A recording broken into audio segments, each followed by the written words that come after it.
안녕하세요. 한의사 김진성입니다. 오늘은 11번째로 10번의 방송을 마치면서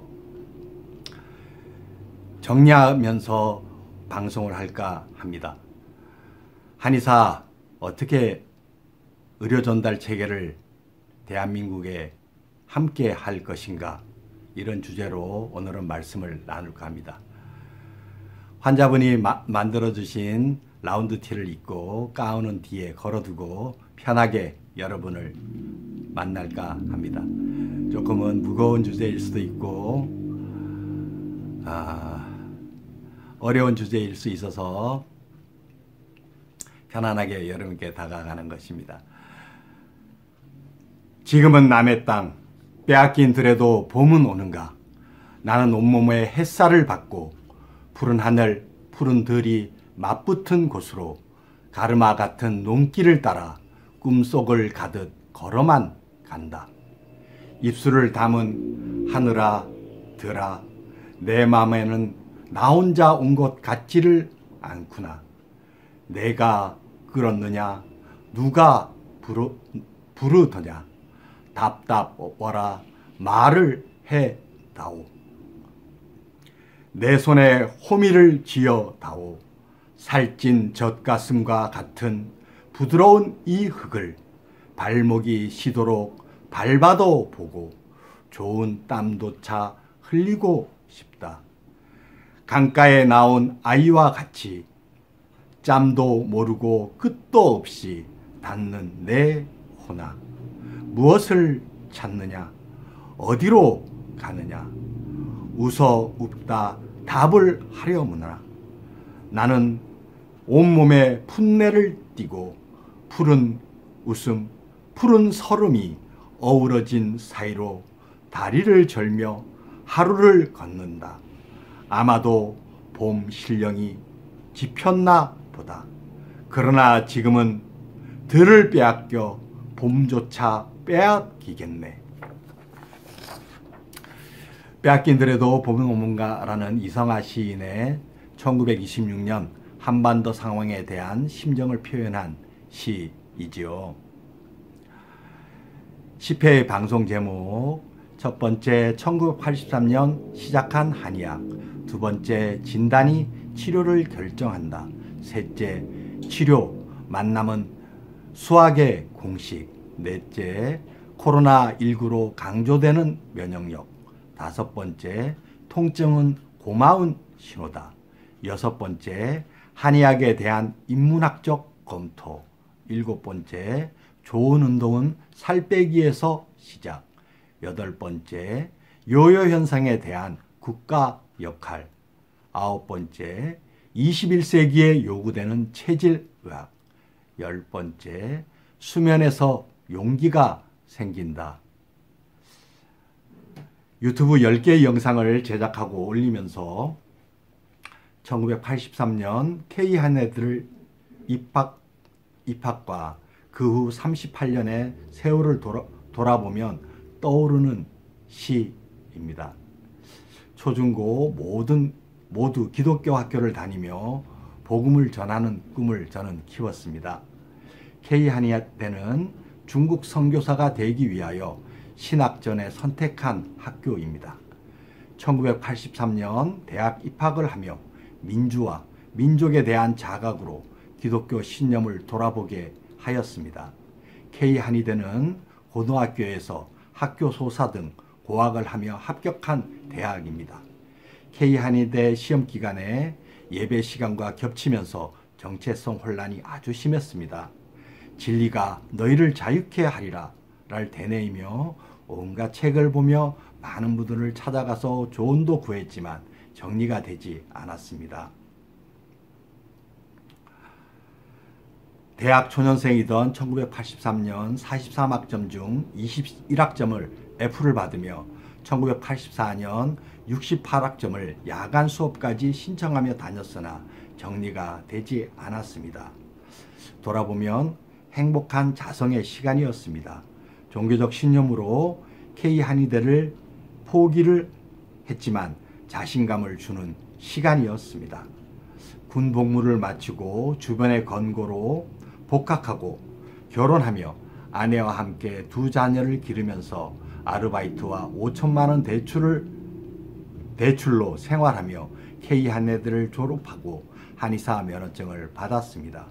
서울에서 첫 개원을 하였지만 대출이 많아서 감당하지 못하고 동두천에서 저에게 치료받던 박 사장님이 권유와 협조로 동두천에서 재개원하며 빚도 갚고 집도 사게 되었습니다.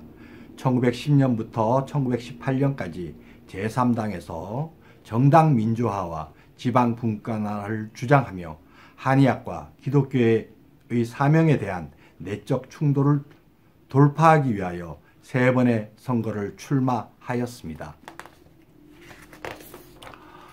모두 낙선하고 다시 서울에서 작은 치료를 하면서 나를 돌아보며 시작하는 유튜브 영상 제작입니다. 나는 누구이고 무엇을 하며 무엇을 위하여 어떻게 살다가 인생을 정리할지. 나는 한의사로 진리를 위하여 살다가 죽어야겠다. 이렇게 적어봅니다. 용기가 생깁니다. 이제부터 본격적으로 한의사 의료 전달체계, 의료계획 어떻게 할 것인가 라는 말씀을 여러분들과 나눌까 합니다. 한의사는 1951년 한의사 제도를 법제화한 국민의료법으로 새롭게 시작하는 의료인입니다. 동의보감을 집대성한 허준 선생님은 당대의 의사였습니다. 한의학은 근대화 과정에서 서구화와 일본의 탄압으로 한의사를 의사에서 분리되는 과정에서 정립되는 학문으로 한의학은 K한의대에서 의료사라는 과목만으로 정리할 수 없는 현재까지의 진행형 학문입니다. 의학은 대학 설립과 의료제도 운용 그리고 사망 선고 즉 의사의 배출과 역할과 권위를 국가가 통제하는 학문입니다. 한의학도 의학의 한 축으로 한의사의 배출과 역할과 권위를 국가가 통제합니다. 의료는 정치적 실천 행위다라는 통찰이 있습니다. 의료 전달 체계를 만들어 건강보험의 우수성과 의료인들의 자신감에 날개를 달아 대한민국 국민의 생산에 파생적 효과를 내는 의사는 하나다를 대한민국의 의료계획을 한의사도 함께 하겠습니다. 의료전달체계를 검색해보면 1919년 9월 4일 정부 의료전달체계 개편안 발표판 달라질까? 당신은 다른 병원에서 안 돼가지고 이리로 왔어요. 조금만 늦었어도 큰일 날 뻔했습니다. 야인시대 64회에 의사가 하는 말입니다. 이만큼 대한민국의 지금 현재 의료 상황을 잘 표현하는 글은 없다고 생각합니다. 대한민국의 의료제도 종합병원의 환자 집중 현상을 막고 합리적인 의료 서비스를 제공하기 위해 병의원을 거친 다음 종합병원으로 가도록 하는 제도이다. 1989년 9월 1일 전국면 의료보험과 함께 실시됐다. 그러나 1998년 건역진료의료제도가 폐지된 이후에는 유명무실한 제도로 전락했다. 이게 의료전달 체계입니다. 보건복지부는 2019년 9월 4일 정부 서울청사에서 브리핑을 열고 의료전달 체계 개선 단기 대책을 발표했다. 핵심은 의료기관 종별에 맞는 기능 재정립으로 동네 의원은 의료전달 체계 문지기가 될 수 있게 한다는 방침이다.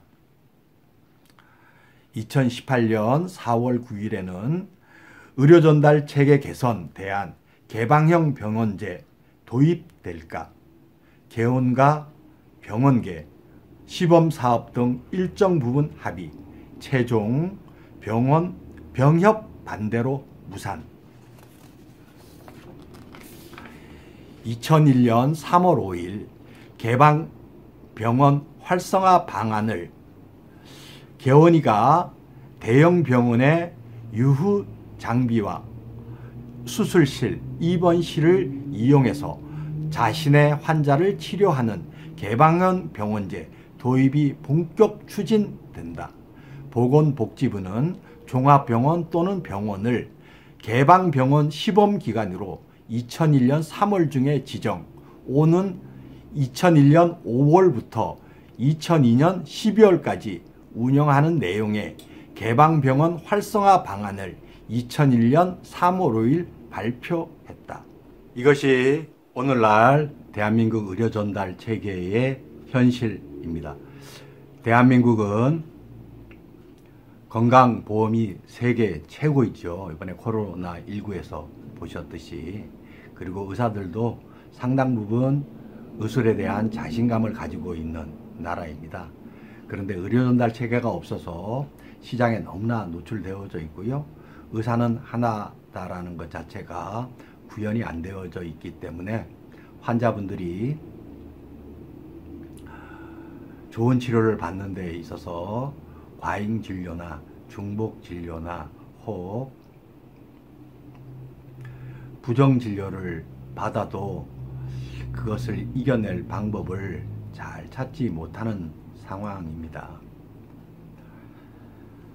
이제 한의사로 김진성을 다시 정리하며 철학을 기본으로 하는 인문학적 지혜와 자연과학적 정확성을 추구하며 종교적 따뜻한 마음으로 38년간 경험을 바탕으로 치료와 설명을 한의사 김진성 TV에 담으려고 합니다. 그 중에 가장 중요한 것이 바로 오늘 다룬 의료 전달 체계, 대한민국의 의료 개혁입니다. 한의사도 대한민국 의료 개혁에 함께 할 것입니다. 그리고 보다 나은 의료로 대한민국을 부강하게 만들고 온 국민들이 건강하여서 행복하게 지는데 저희도 적극적으로 다가가도록 하겠습니다. 감사합니다. 반갑습니다. 혹 질문 있으면 꼭 해주시기 바라겠습니다.